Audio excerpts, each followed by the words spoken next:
pagi hari ini adalah komodo kafe antara ini terus apa yang ingin saya sampaikan kesaksian yang saudara sampaikan hampir berdekatan sama dan hampir saling melengkapi saudara ya tadi disampaikan pada waktu ibu menyampaikan di pertama kali sampaikan ada bersamaku orientasinya apa berorientasi berorientasi atau berimplikasi di mana kita senantiasa ada di dalam Tuhan dan Tuhan senantiasa menghambat setiap kehidupan kita supaya apa tidak ada lagi keraguan, kekhawatiran dan ketakutan di dalam hidupnya. Amin. Terus di yang selanjutnya ibu sudah sampaikan tadi tak bisa ku takut dan kau sertaku tak bisa ku bimbang kau bersama Di dalamku. Artinya ketika kita ada dalam Tuhan dan Tuhan hidup di dalam kita, maka segala sesuatu yang berorientasi pada ketakutan, kekhawatiran dan kecemasan tidak ada lagi di dalam kehidupan saya dan saudara. Karena ada kekuatan yang dikodrati yang muncul tidak dari luar, tapi justru dari dalam kehidupan saya dan saudara sehingga memampukan kita untuk menyatakan bahwasanya, masalah kok tidak ada apa-apanya bagi aku. Karena kita punya Allah yang besar, kita punya Tuhan yang besar, kita punya sesuatu yang bisa kita andalkan untuk mengatasi segala persoalan dan masalah dalam setiap hidup. Persoalannya sekarang bagaimana kita meresponi yang namanya firman Tuhan, meresponi kekuatan kemampuan yang dari Tuhan itu. Karena seringkali kemampuan yang dari Tuhan tidak kita pandang dan tidak kita gunakan sudah semestinya. Ya. Kita mengenal ada beberapa tingkat iman saudaraku, mulai dari tingkat iman bayi rohani, iman bayi, iman kanak-kanak dan iman dewasa. Iman bayi itu iman bayi. Asal percaya saja, semua sakit hilanglah oleh kuasa Tuhan tertolong. Asal percaya baik sakitmu hilang. Bener, enggak mau salah. Mak bayi rohani, saya kata bayi rohani. Mengapa saya kata bayi rohani? Bayi yang ada kontraprestasi. Apa yang kita lakukan selalu ada kontraprestasi dan selalu apa yang mendapatkan sesuatu yang orientasinya orang timbal balik Tuhan kayak aku melakukan kegiatan yang berorientasi pada kebenaran firman. Nek orang timbal balik ke Tuhan aku enggak mau bayi rohani. Limit gawe enak digawe seneng digawe enak diseneng-seneng ke dituruti apa yang dikarepke. Seperti kemarin aku mau sama anak. Nah, aku paling wak seneng dengan komunikasi ya. Lupa komunikasi kok malah seneng maksud piye? Komunikasi nek menurut pengertiane si anak, pengertiane orang secara umum, komunikasi itu apa sih? Komunikasi itu wawancara atau orang bilang apa ya? Komunikasi itu berbicara, mencari solusi atau mencari jalan keluar. Tapi yang saya maksud tidak seperti itu saudara. Yang masuk komunikasi, kowe muni aku kasih dari sak jalmu tak kasih. Itu jadi bagi rohani kowe ngono kuwi. Tapi nek untuk jaluk ora mbok turuti, ngambek, nesu. Ya toh. Terus apa meneh bersumut-sumut, enggak ada ucapan syukur, nyalahke tanggane, nyalahke koncone, nyalahke bojone, nyalahke anake dan sebagainya. Itu jadi persoalan. Ya. Terus yang kedua kita mengenal yang namanya anak-anak rohani. Anak-anak rohani kita ono peningkatan, tak kita sedikit ono progres. Seperti tadi Bu Sri sama Bu Opong menyatakan bahwasannya kemarin ditanyakan progresnya apa ketika ikut Kairos, ikut Kairos, ketika ikut Kairos dan setelah ikut Kairos, apa sih yang kamu dapat ada perbedaan orang sih? Makanya dengan jelas tegas kemarin saya katakan orang ada perbedaan mending akan lu Kairos daripada jalan yang berkata gitu, mending nang omah urung syukur ngombe kopi ya toh, kalau kemulan produk buku cilik karena ngapain udah melu Kairos bareng. Nek ora ono perubahan. Ya.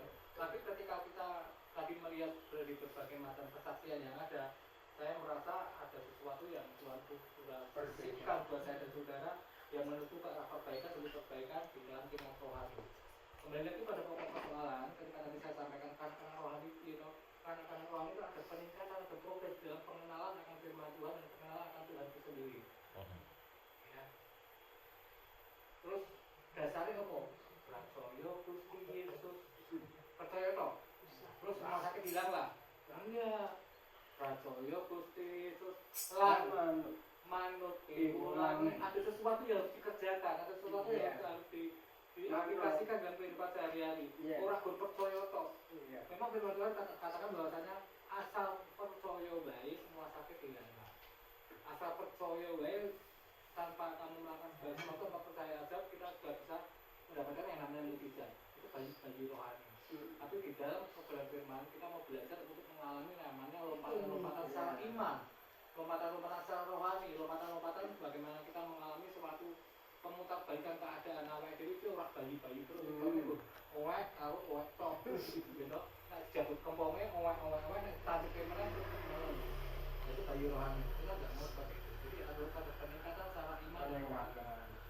Harus ada tidak hanya percaya tapi melakukan kehendak Bapa. Karena firman Tuhan jelas dinyatakan dalam Yohanes 6:12 sampaikan sana. Barang siapa mengasihi aku maka dia akan melakukan pekerjaanku. Artinya ada sesuatu yang harus kita kerjakan, ada sesuatu yang harus kita pikul, harus sesuatu yang harus kita tanggung. Jadi kita tidak hanya sebagai jemaat-jemaat yang biasa-biasa saja, sebenarnya mawayai wayai kegiatan ayo yo melu melu PSBC tapi setelah itu pulang dari sana tidak ada sesuatu yang kita dapat. Seakan-akan percuma apa yang kamu lakukan. Ya. Karena harus ada manut piwulangi. Bicara masalah manut piwulangi artinya apa toh?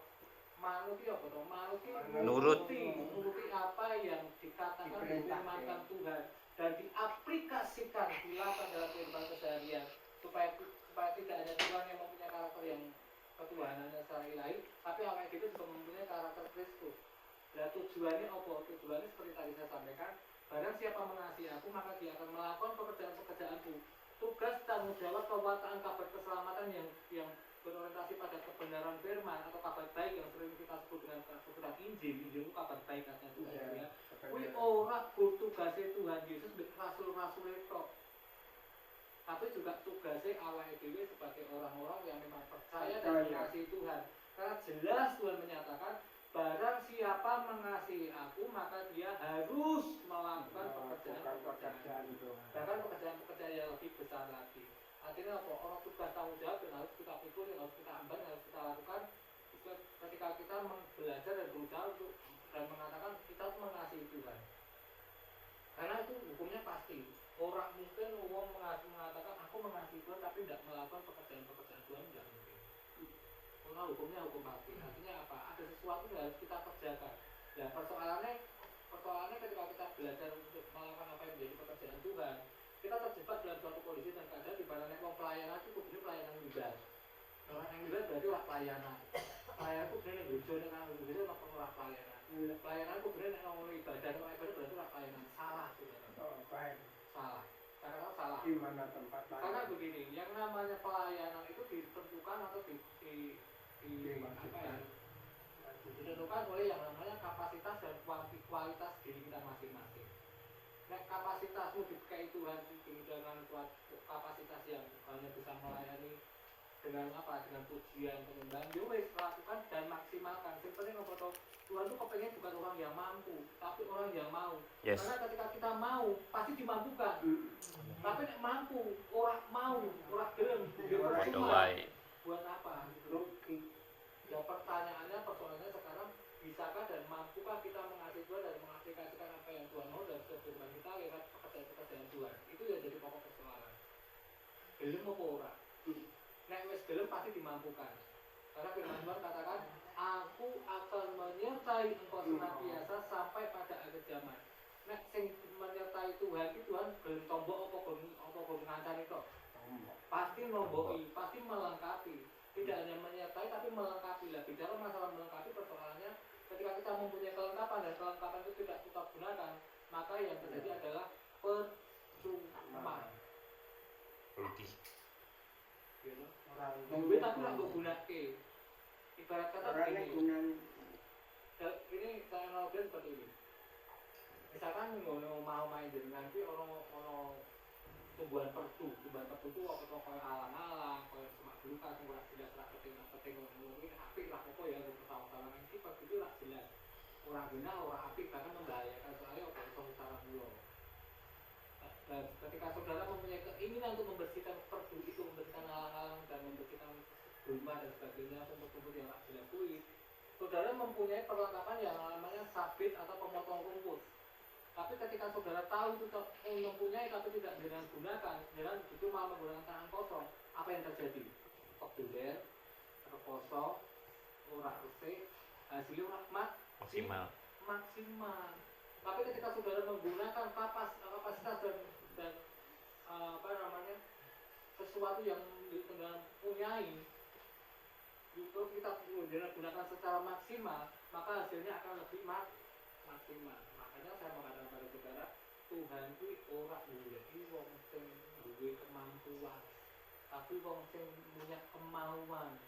Soalnya ketika kita punya mau sik, wis sing penting gelem sik, gelem nglakoni, maka Tuhan akan memperlengkapi segala sesuatunya. Karena firman Tuhan katakan, aku akan menyertai engkau senantiasa sampai pada akhir zaman. Bicara masalah sampai pada akhir zaman berarti bicara masalah tidak berkesudahan, artinya sampai Tuhan datang kedua kalinya untuk menjadi saya dan saudara, dan kita sudah melakukan apa yang menjadi bagian kita sesuai dengan kata-kata Paulus yang sampaikan bahwasanya aku sudah menyelesaikan pertandinganku sampai pada garis akhir. Kalau kita bicara masalah garis akhir, kalau kita bicara masalah finish berarti wis rampung.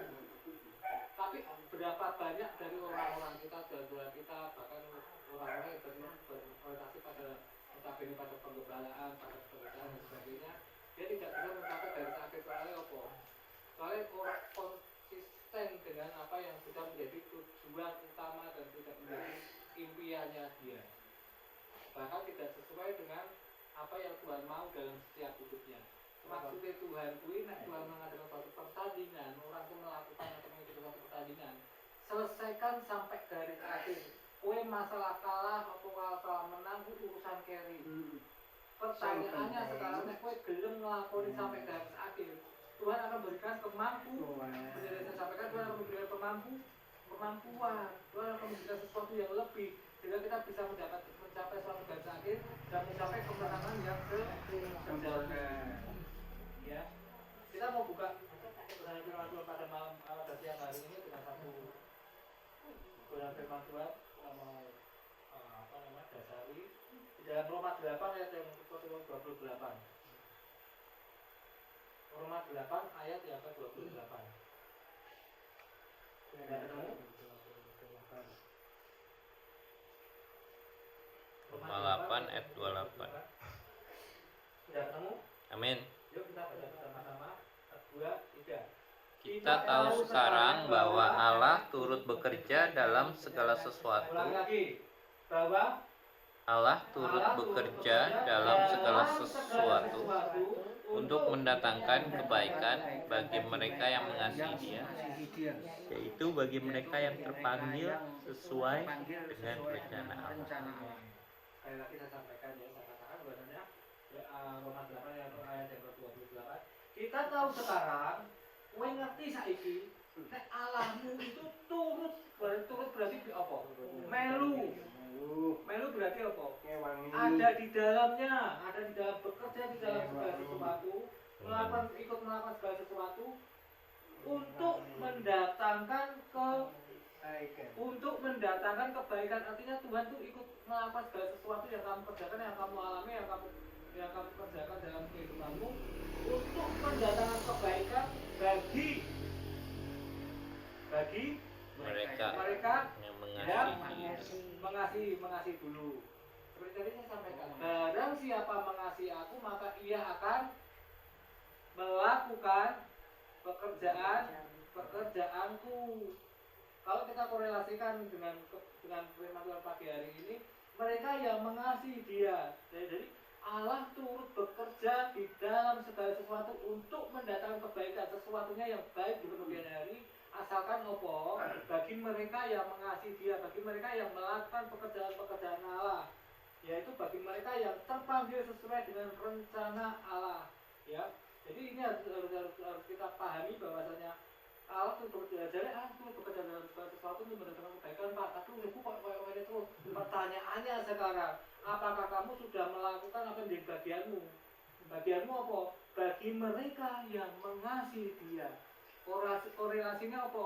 Nek ngasihi ki ora belum ngasihi kok. Aku mengasihi Engkau Yesus dengan sepenuh hatiku. Terus buktinya apa? Ya asal tekel buktinya sebenarnya kan aku mengasihi. Lah bukti itu mengasihi apa? Kowe rasa pakai ngomong kowe meneng kowe yang sebenarnya mengasihi. Enggak bisa kayak gitu saudaraku. Kowe jadi wong kudu. Wong kudu ora berkat yang tersembunyi dalam wong kudu. Ora iso karena definisi dari mengasihi adalah sesuatu yang berdasarkan pada timbal balik bicara masalah kasih itu atau mengasihi dari kata dasar kasih itu apa? Kasih itu ngei itu apa? Memberi bukan menerima. Ya bukan kasih itu bukan di KID biasanya komis-komis yang kuburan akeh sebagai di KI ya enggak kayak gitu. Yang namanya kasih itu memberi itu membagikan apa yang ada di dalam setiap kehidupan saya dan saudara buat sesuatu atau seorang yang kita kasih. Tapi kalau kita korelasikan mengasihi di sini mengasihi dia dikorelasikan dengan Yohanes sampaikan bahwasanya nek kowe mengasihi aku kowe kudu melakukan pekerjaan-pekerjaanku. Artinya pekerjaan Yesus yang belum selesai yang belum tuntas di apa ya orang bilang diwariske karo awake dhewe supaya kita meneruskan apa yang menjadi pekerjaan-pekerjaan Tuhan yang belum selesai.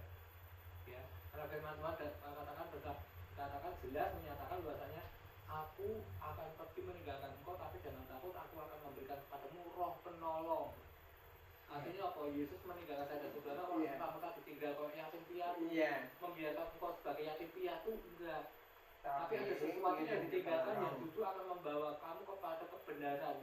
Kebenaran itu akan membawa kamu ke dalam kemuliaan nanti akan kita gunakan. Persoalannya seringkali kita apa?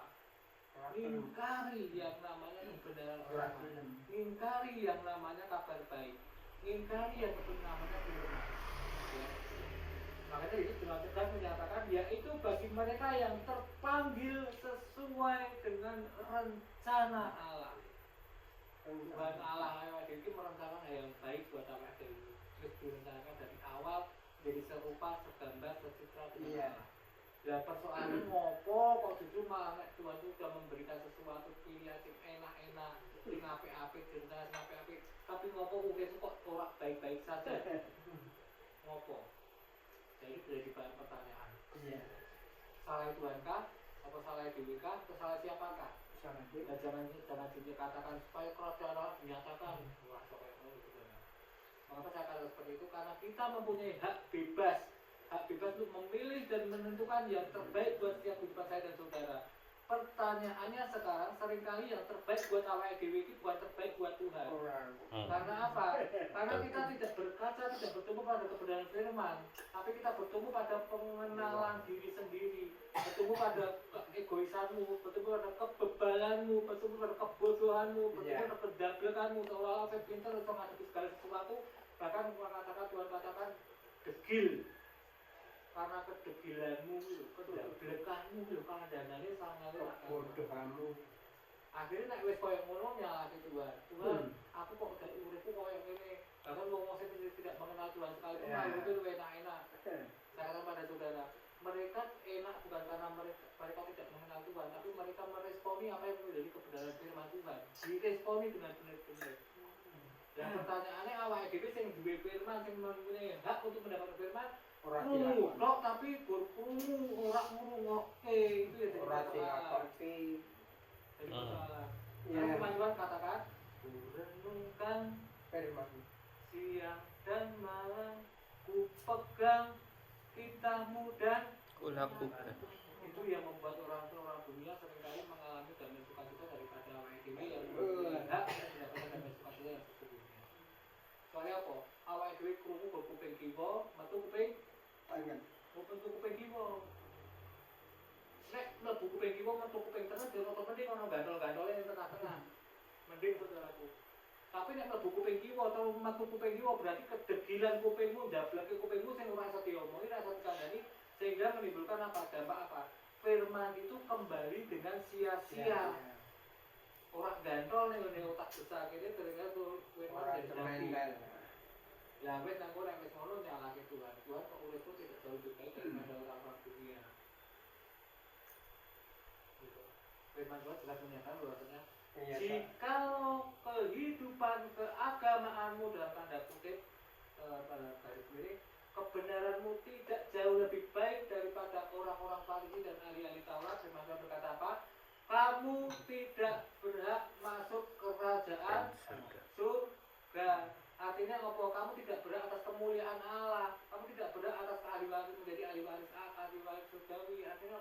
berkat damai sejahtera itu ora berhak membawa soalnya apa? Soalnya kamu tidak sesuai dengan apa yang Tuhan mau. Gambarannya kan simpel, gambarannya kan enak toh. Acuan Yesus pagotan gitu.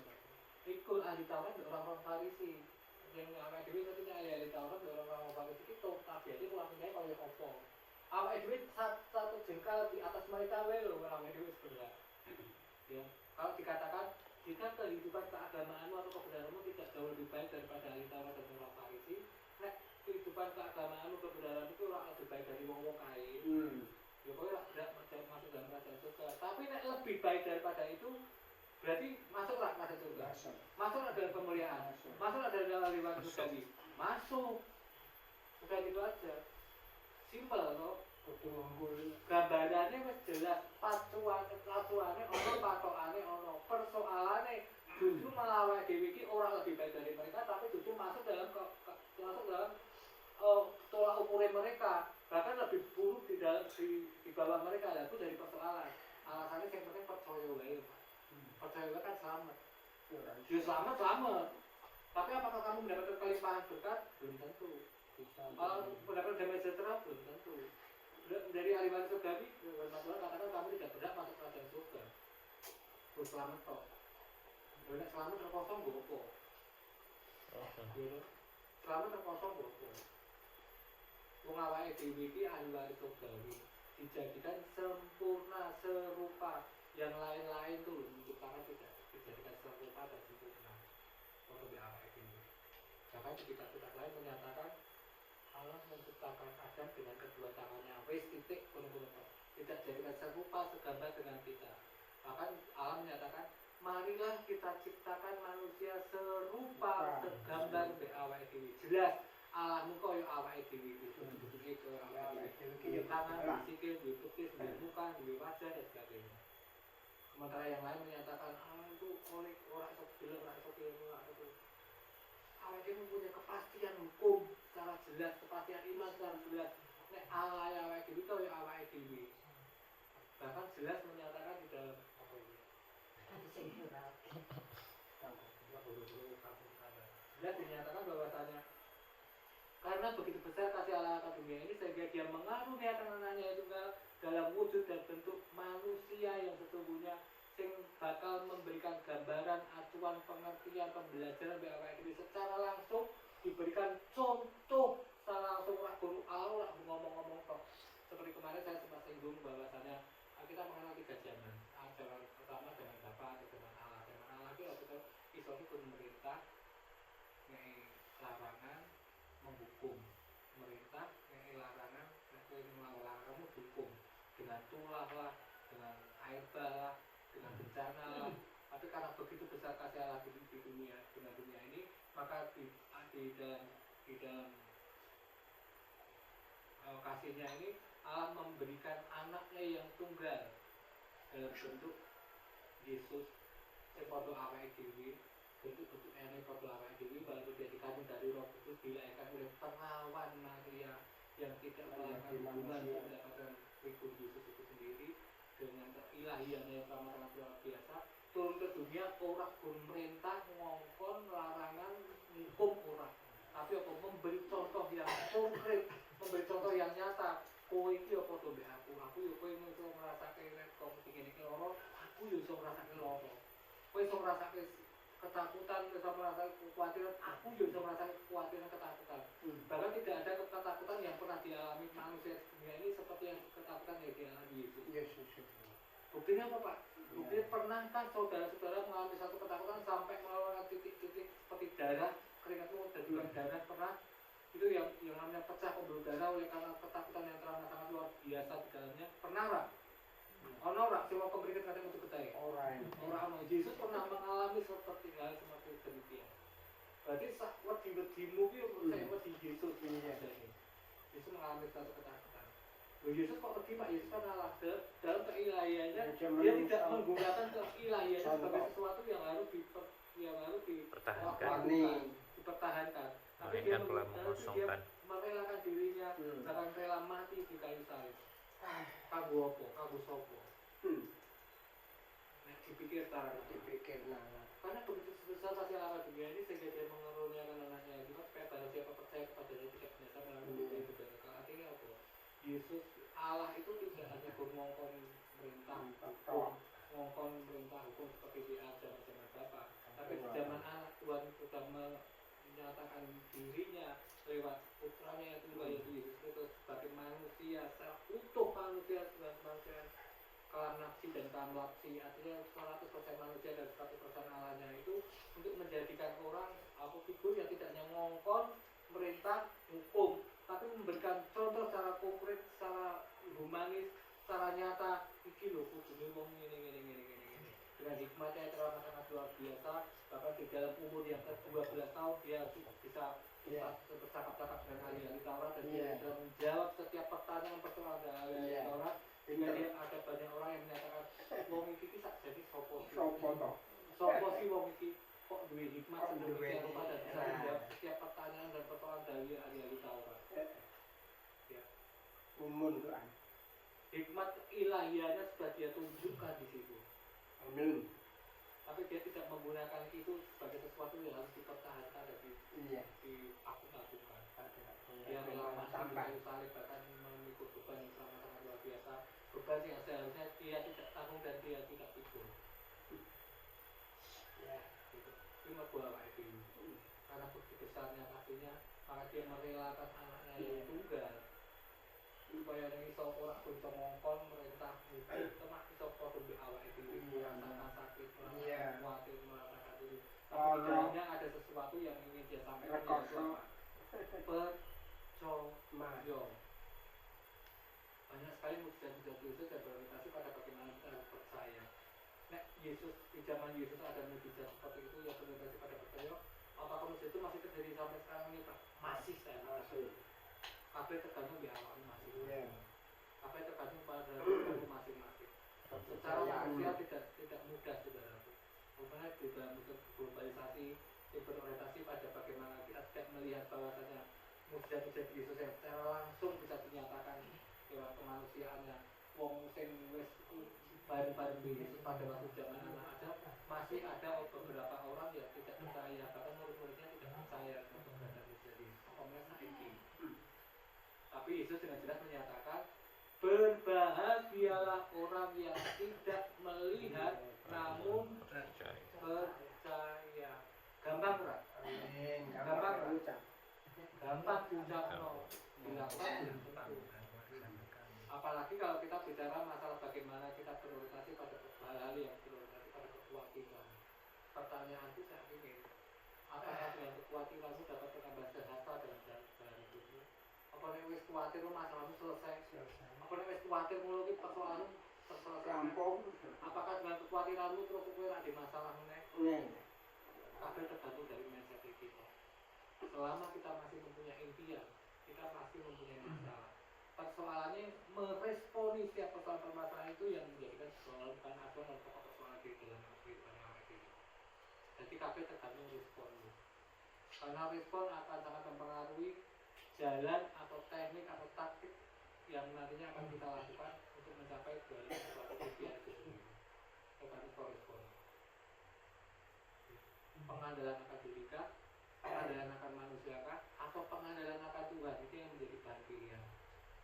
Seringkali tanpa kita sadari keakuisian dari eksistensi dirimu, seolah-olah aku paling kuat, paling iso, paling ngerti, paling luar biasa, paling hebat dan sebagainya, membuat kamu melakukan segala sesuatu sesuai dengan apa yang kamu mau dan sesuai dengan apa yang menjadi hikmat kemampuanmu sendiri. Jika Tuhan katakan apa? Tuhan suka dengan katakan terkutuklah orang yang mengandalkan manusia, yang mengandalkan kemampuannya sendiri, terkutuk. Kalau kita bicara masalah terkutuk, berarti kita bicara masalah antonim dari terkutuk apa? Berkati. Berkat. Berarti nek katakan terkutuk, berarti ada berkat dari situ. Jelasnya. Berarti kuncinya ketemu toh. Mengapa toh Pak aku kok ora diberkati? Mengapa toh Pak aku wis melakukan kegiatan agamawi, aku wis melu kairos, aku melu family blessing, aku melu HTI, aku melu apa nek aku kok apa lah pokoknya. Kok uripku jek koyo ngene terus ki masalah apa Pak? Kuncinya wis ngerti kowe hidup dalam kutuk. Kamu hidup dalam kutuk.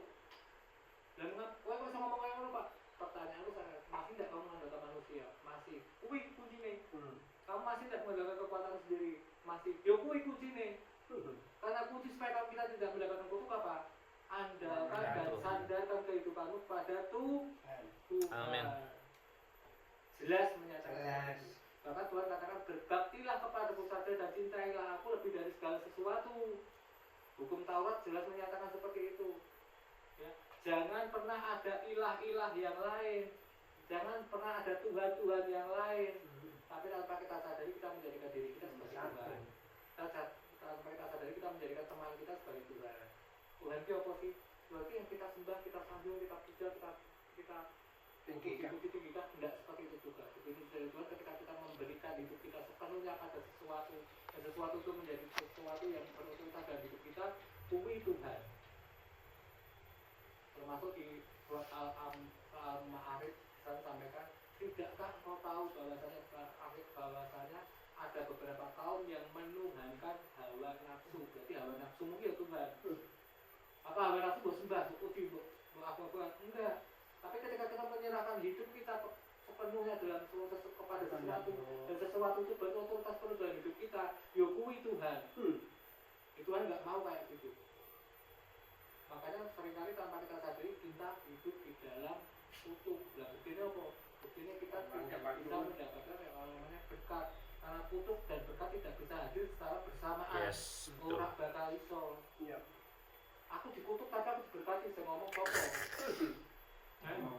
Lah kok statement kondi. Kowe gurumu sapa? Gitu. Didol ngono goblok. Guruku ya kuwi lha. Aku enggak paham. Tapi yang jelas yang namanya kutuk ya berkat itu atau sesuatu yang bertolak belakang. Nek kowe dikutuk yo ora bakal berkat, nek kowe diberkati yo ora kena kutuk. Amin. Kamu pilih yang mana? Ngandalno manusia dengan berbagai macam bentuk kemampuan yang terbatas yang akhirnya yang intinya apa memberikan apa ya, memberikan sesuatu yang sifatnya semu, sifatnya orang nyata dan hanya ece tok, atau kamu melakukan segala sesuatu yang berorientasi pada penyadaran dirimu untuk mencapai sesuatu impianmu kepada Tuhan. Intinya gurkuwi saja nih. Makanya seringkali muncul ada pertanyaan-pertanyaan, loh kayak itu uripe orang pengenal Yesus loh Pak, tapi kok uripe malah diberkati ya, uripe kok enak-enak ya, uripe kok luar biasa ya, tapi orang tahu orang sakit penyakit, orang tahu ini bocah atau mereka orang kenal Yesus, tapi mereka mengakui kuasa daripada firman Yesus, perkataan-perkataan Yesus.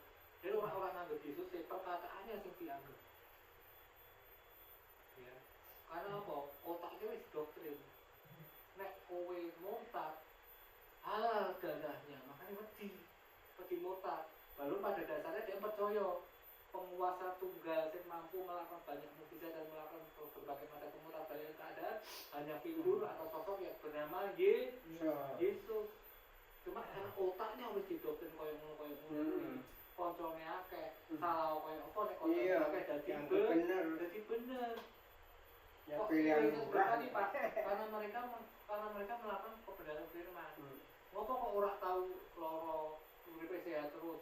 Masalah kok guyu apa dari seneng, tapi dari guyu ora dipikir karepe dhewe dan memberikan kekuasaan absolutan pada dirinya pada sosok yang bernama Tuhan. Karena Tuhan hati yang gembira adalah obat yang manjur.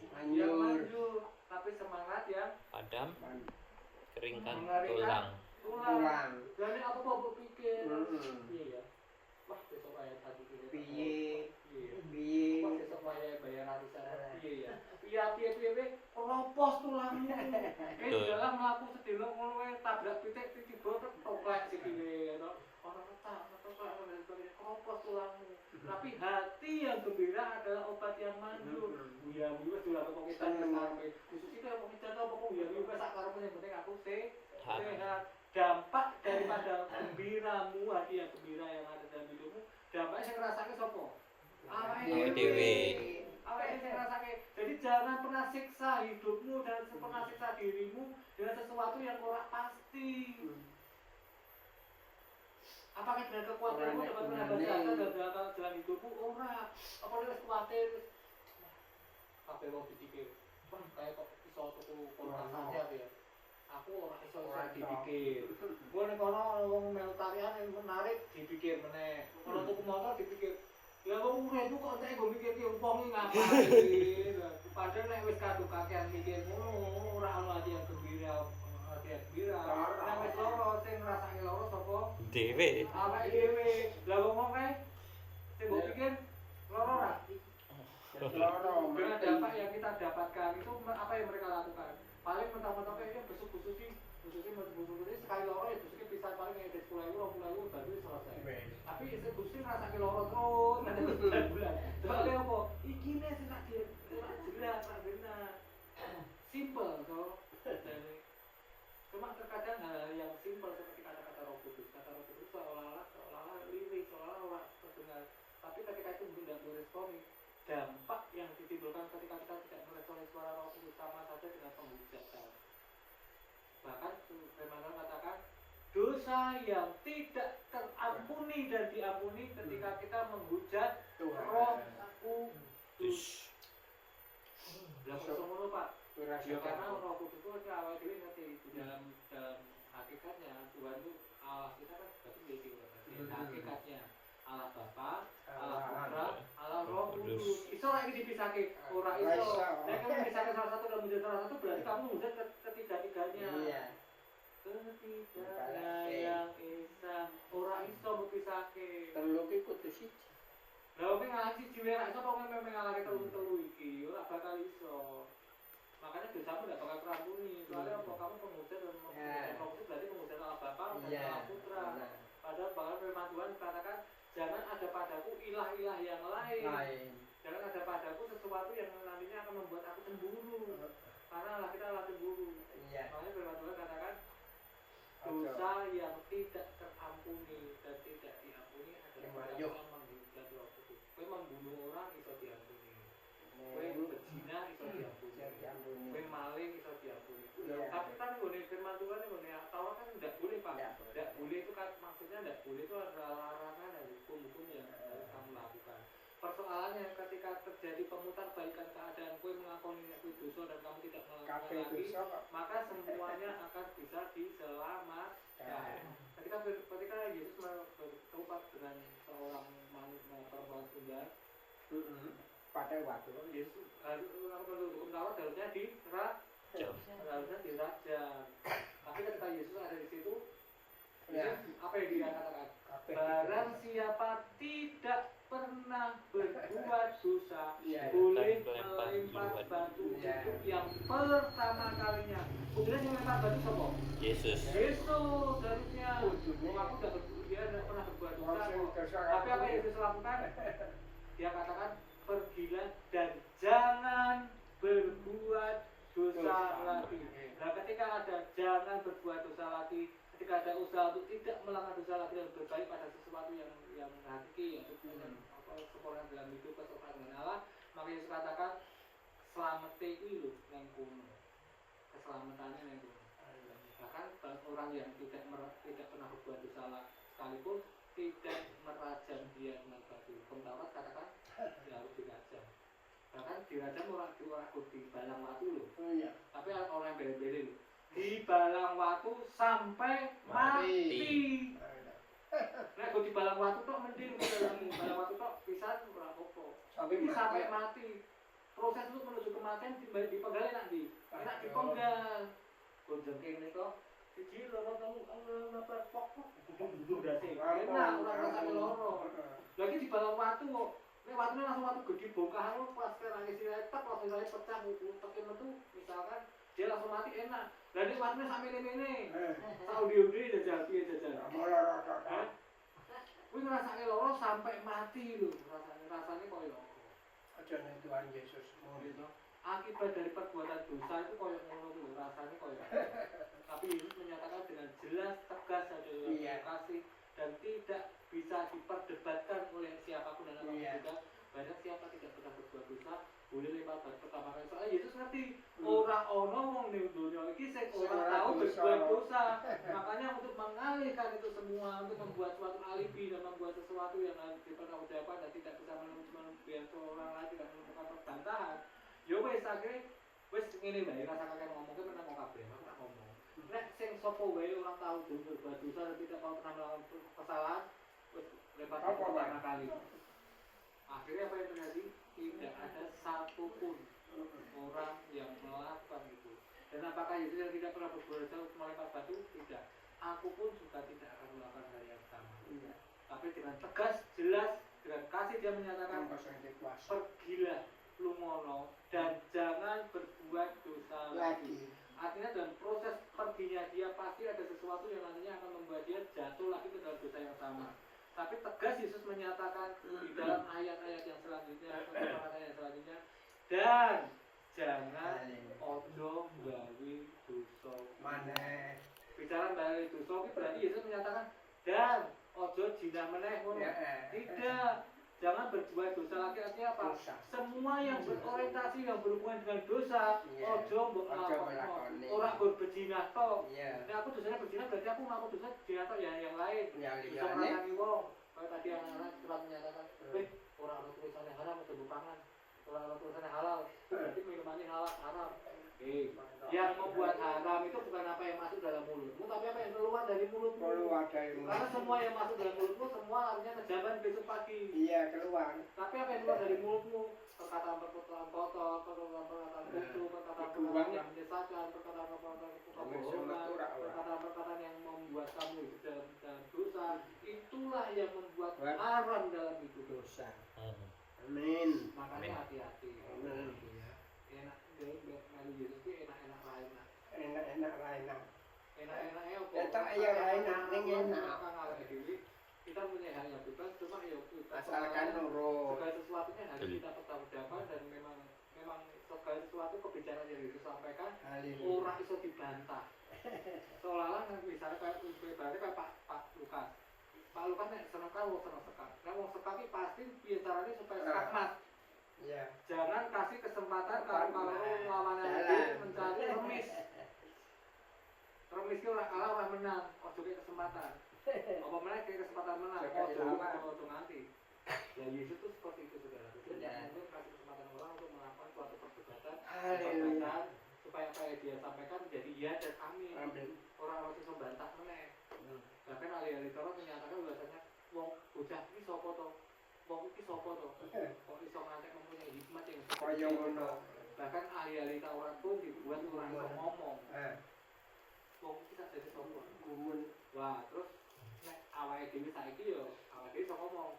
Belum tahu dia. Awake dhewe.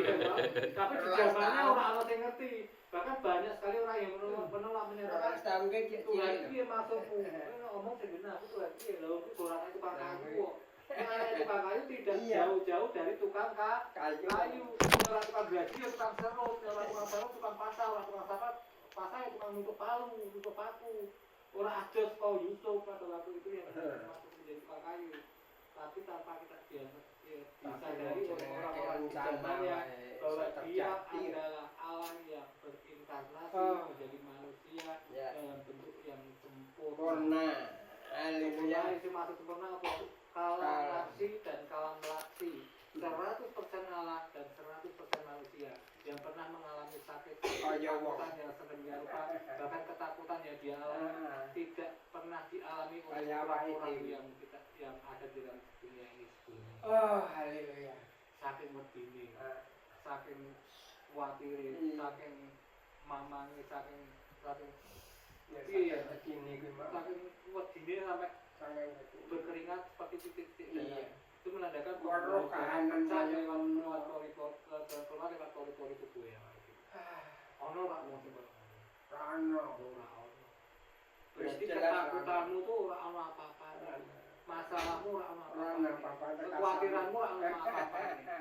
Makanya dengan tegas Allah menyatakan, apakah dengan kekhawatiranmu dapat menambah sehasta saja dalam hidupmu? Ora bakal. Apa nek wis kuwatir masalahmu selesai. Masalahmu rampung. Ora. Soalnya apa? Soalnya ketika kita khawatir, kita terus berandai-andai, terus melakukan suatu kegiatan-kegiatan berorientasi pada pengenalan dan pengandalan akan manusia. Wah, apa yang bayar utang? Tak melayu nih gue itu. Utang tak melu 2000. Itulah, ya sih. Oh, gampang.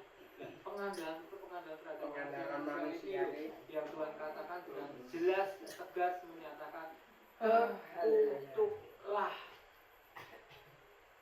Ya, dengan jelas terkutuklah. Ya, berarti aku rasa hubungan mbek wong liya to Pak, rasa hubungan mbek kanca-kanca Ya, ora. yo ora ngono juga.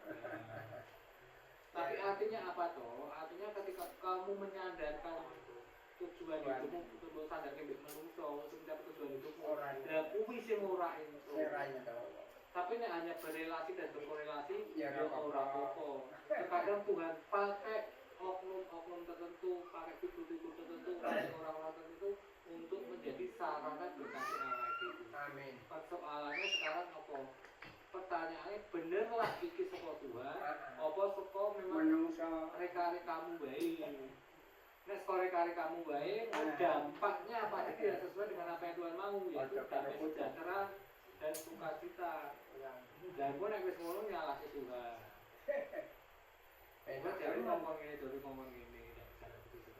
haleluya. Jadi pertama kali yang harus kita lakukan adalah bagaimana kita menyadarkan apa yang menjadi tujuan utama hidup kita pada sosok yang benar, yaitu di dalam Tuhan.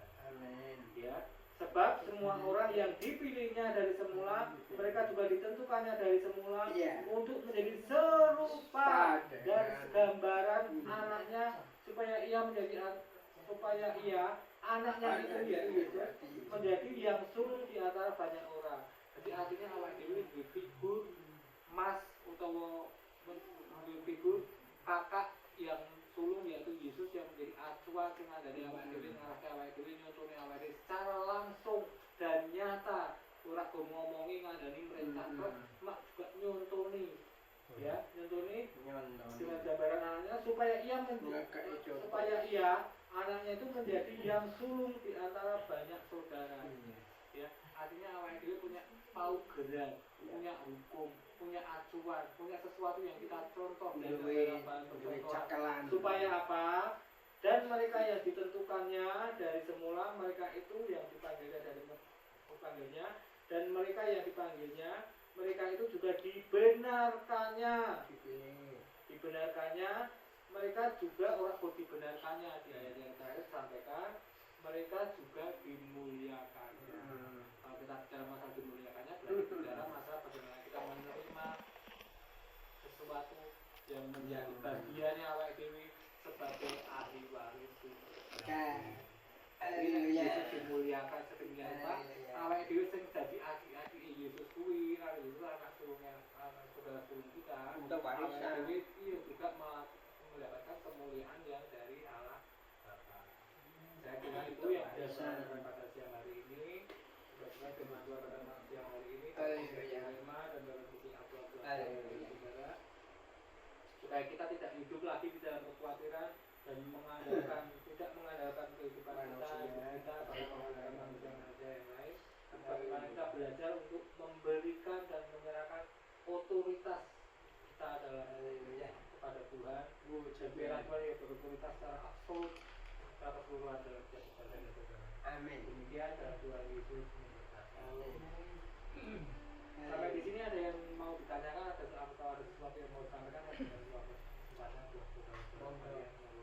saya Pak mau tanya, ya sekedar ini tadi disampaikan masalah menghujat roh, menghujat Roh Kudus itu jelas, itu tidak ada berkat untuk kita semua. Saya mau minta tolong salah satu contoh aja, satu itu. Yang kedua, di dalam laguku menang di dalam itu kan ada yang terakhir, dia naik Roh Kudus turun. Ya. Apa yang dimaksudkan Rohul itu Pak? Rohul Kudus turun kan ada yang terakhir.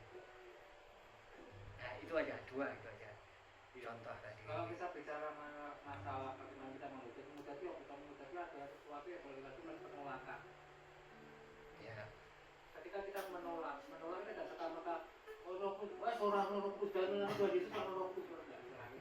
Tapi ketika kita tidak meresponi apa yang menjadi suara Roh Kudus dan kita tidak meresponi apa yang menjadi yang disampaikan Roh Kudus kepada kehidupan saya dan saudara, ya kuwi salah macam menghujat. Jadi nolak itu kan berorientasi bisa secara langsung, bisa apa namanya, isi dari nolak itu kan tidak serta kata seorang ya orang tidak bisa seperti itu. Tapi ketika kita tidak meresponi dan kita tidak apa ya, orang nganggep itu sama saja dengan kita nolak, sama saja dengan Yang satu Pak ya. Oke, yang Rohul Kudus turun itu apa Pak? sebenarnya sama sih. Roh Kudus kan roh Allah. Kalau sudah kita Roh mengerti, Kudus sama roh kudusnya dia turun. Itu artinya dari lagu itu tadi. Ayo, gimana Ibu? Sebentar. Kalau Rohul itu gimana? dari pengalaman saya itu, kita sudah fokus pada Tuhan, kita menyanyi toh, ku menang di dalam diri Tuhan. Itu kan lagu. Roh Kudus turun, dia langsung turun. Tahu Roh Kudus? Ada Bapak Ya. di dalam hati Roh Kudus. Rohul itu artinya apa? Ya itu Roh Kudus sama Roh Kudus. Kan Rohul. Iya, sama. Iya, sama. Iya, sama. Itu kan ngepasin Iya. ada itu toh. Roh Kudus kan ora enak. Roh. Jadi tidak kalimat Rohul itu tidak satu kata itu enggak ya. Hanya Roh Kudus ya, itu Roh aja Kudus, kan. Roh Kudus. Tapi kan dalam kan di dalam Sama, Pak. misalnya Rohul. Iya. Kadang-kadang apa sih artinya? Tapi kalau dalam hati saya jelas Rohul Kudus itu berarti memang roh dari Tuhan turun memberkati kita. Maksudnya gitu. Tapi ada hulnya ini apa? Iya, Mungkin itu. itu hanya suatu pemantapan atau suatu kayak kita mempercayakan sepenuhnya. Itu tuh kayak bahasa Terima kasih, lama, Pak. Pak. Terima kasih Bu. Iya, bahasa lama. Ejaan. Iya, ejaan lama. Roh Kudus. Roh Ya, kan gitu. Oke. Ada lagi Terima kasih. Nek kula niki dereng ngerti tenan jujur niku nggih ajeng takon mawon nggih. Tuhan Yesus niku cara Jawane rekoso susah berat nggih. Mhm. Soale piyambake niku disiksa, ditumbak. Tatu kan darahe sami metu. Natu. Ning sakjerone niku terus cara singkat terus mati. Bar mati niku terus dipendem. Bar pendem niku tatu-tatune Tuhan Yesus niku sakjerone bangkit kesokan niku napa tatune niku isih tatu napa mulu toh mari. Pun mari carane. Niku sing kula tekani. Kan ditonjo. Sampai darahe mentu. Kan berarti kan natu toh. Niku sakjerone hidup lagi, rongsokan niku napa isih tatu-tatu niku napa pulih? Boleh Pak. Pulih. Boleh. Oh, Ternyata iya. Boleh. mau jawab dulu ya. Ya, Iya, kalau sepengetahuan aku ya, Nggih. aku juga belum pernah lihat langsung. Cuman beberapa orang yang ngerti ngeliat Tuhan di sana itu, Tuhan tuh tunjukkan tangannya yang berlubang Iya. paku. Itu masih. Berubah. Itu sebagai apa ya? Ya itu sebagai tanda pengingat. Jadi Berarti kalau menarik. tatune ya Cik. iya, jadi Tuhan nggak mau Oh. hapus itu, Pak. Supaya Itu- ada Berarti tetap. ya Cik tatu. Ya itu kalau tasnya masih, cuma Tuhan bangkit dengan tubuh kemuliaan, bahkan sampai Maria Magdalena itu tidak mengenali kalau itu Tuhan Yesus dengan tubuh kemuliaan. Cuma luka-lukanya masih, artinya masih. Buktinya apa? Ketika dia berkata pada Thomas pada itu tidak percaya. Thomas menyatakan, "Nek aku dulu menunjukkan jariku pada lubangan Yesus dan lubangan Ya. Yesus, sekali-kali aku ora bakal percaya." Percaya. Tapi Yesus menyatakan, "Thomas, aku tunjukkanlah jarimu pada tanganku, pada rambutku." Tahu setelah saat itu Thomas baru percaya. Terus Yesus menyatakan, engkau melihat baru percaya, tapi berbahagialah sing ora kudu mencucukkan jarine ning tangan Yesus sing percaya. Gitu. Jadi masih. Ya kalau Masih. sampai bayangannya Masih. Pak Abraham yang sampai gimana Ya. mungkin enggak ya Pak ya. Tatu ya enggak. Nggak sampai hancur banget gitu. Ya, Tapi ya, intinya sampai tangan berlubang ya, pakunya lubangnya masih. mata kalau darahnya pakai cucuran terus Oh, udah. yang gitu-gitunya enggak sih. Oh itu ya. Ya. Kalau Karena kalau enggak orang ketemu yang murid-murid Yesus di jalan itu pasti ya takut dong murid Yesus. atau gini, Karena wajahnya udah berubah. Cuman tangannya itu bekas pakunya itu tuh. Oh gitu. Tandanya tangan yang anu itu ya. Ya, Kita itu. air foto Mas itu ya. Itu kan kesaksian Thomas kan begitu. Iya jelas itu. Ya, ya wes. Nek ngono ya jelas. Tadi nek ning sing takon ngono ki dadine oh ya isih ana tandane ki ning ngene taman. Kalau gini Pak, seperti kita mimpi, kalau orang habis tabrakan hancur mati. Kita mimpi ditemui apakah dia hancur, berupa hancur kan enggak? Pasti utuh. Itu enggak kira-kira gitu. Kalau kita mimpi, Pak Abraham pernah melihat orang kecelakaan meninggal, hancur. Terus waktu kan sahabat kenal Nabi, terus waktu mimpi kan kita ketemu ngomong-ngomongan biasa. Kan kelihatan utuh kan, Iya. karena rohnya. Kalau itu kan karena roh, Pak. Nah ya, kan berarti Roh seperti itu tadi, kan Pak. memang nggak bisa dihancurkan. Nah, bedanya dengan Yesus itu dia tubuh kemuliaan seperti Bapak Abraham. Mati kemuliaan. Ya mati kan tubuhnya. Kan dia ikut makan ikan bareng murid-muridnya, bisa disentuh.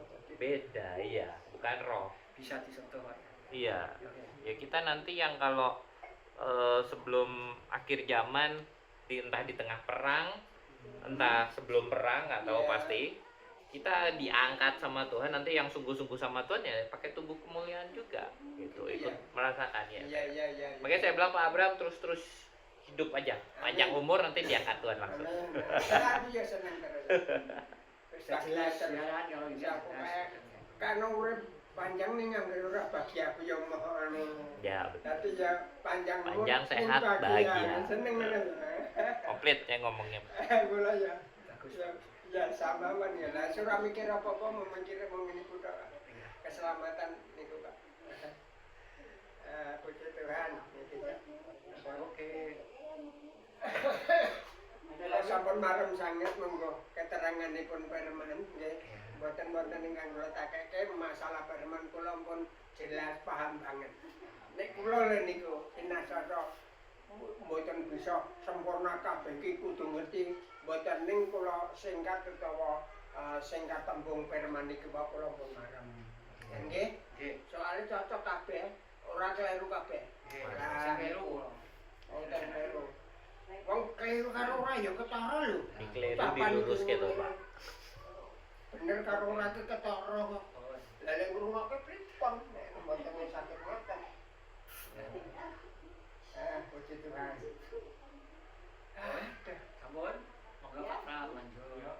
Ada lagi. Ada lagi nanti Pak Abraham minta doa buat Kairo, Nggih. buat yang sakit-sakit atau yang mandi itu nanti siapapun juga kita lakuin. Nggih.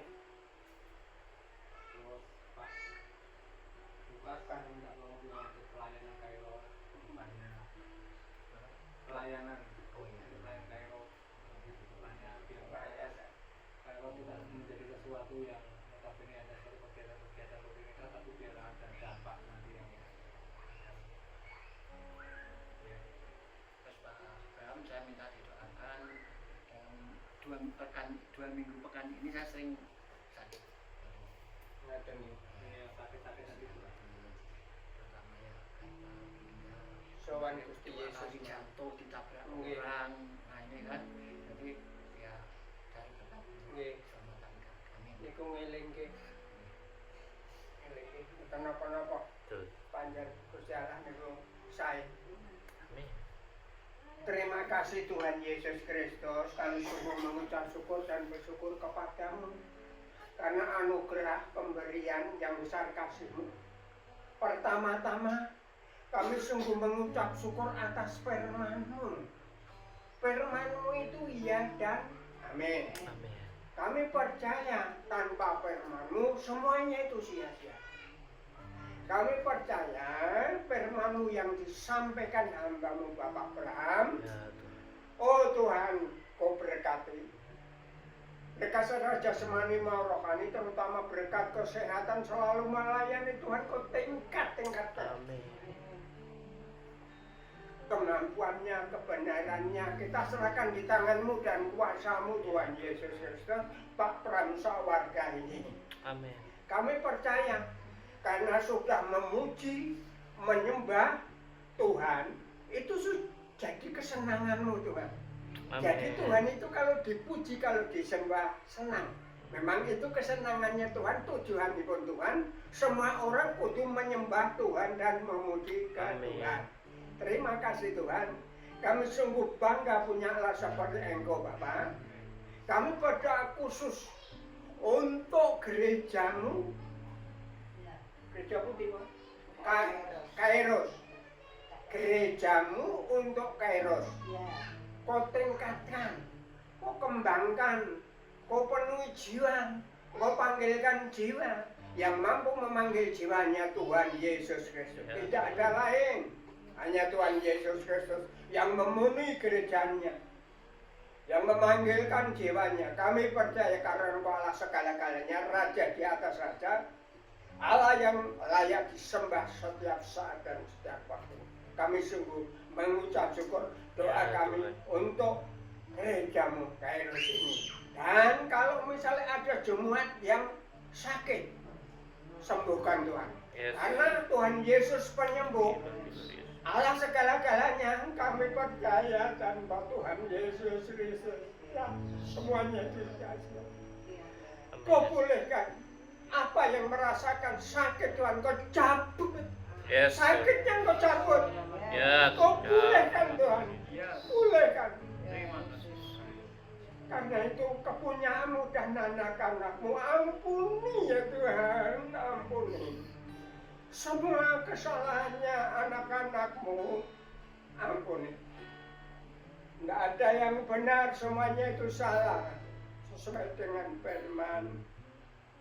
Semuanya apa yang ada di siang ini, di tempat ini, karena Engkau hadir di sini, kami percaya karena Engkau mengurapi, menyertai, melindungi.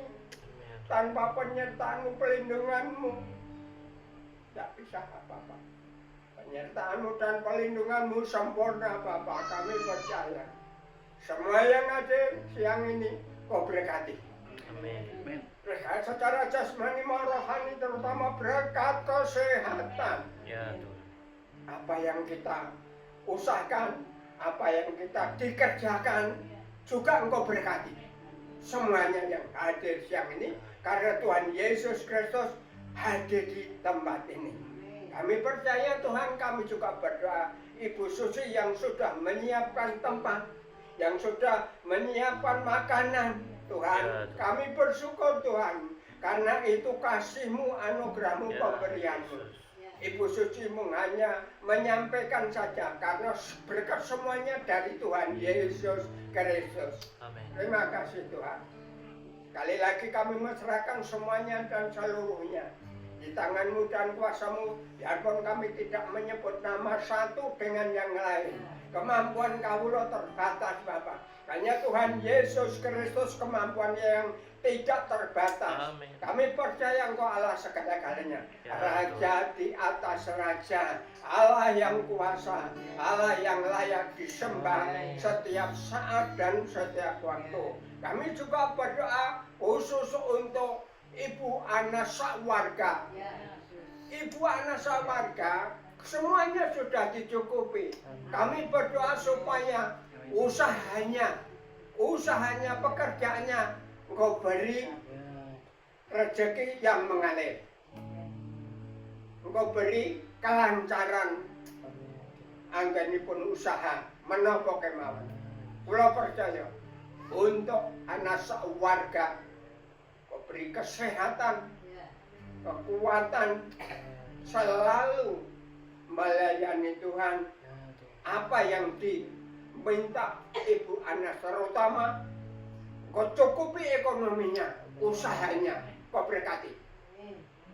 Kami percaya, kita serahkan sepenuhnya di tangan-Mu dan kuasa-Mu, Bu Anas sawarga, berkati mengalir setiap saat dan setiap waktu. Ini doa kami untuk semuanya dan seluruhnya yang ada di tempat ini. Kami sungguh mengucap syukur, kami bangga punya Allah seperti Engkau, karena Engkau pengharapan kami, pengandalan kami. Hanya Yesus yang kita pandang, tidak ada lain kecuali Tuhan Yesus yang menjadi juru selamat kami, yang menyelamatkan kami.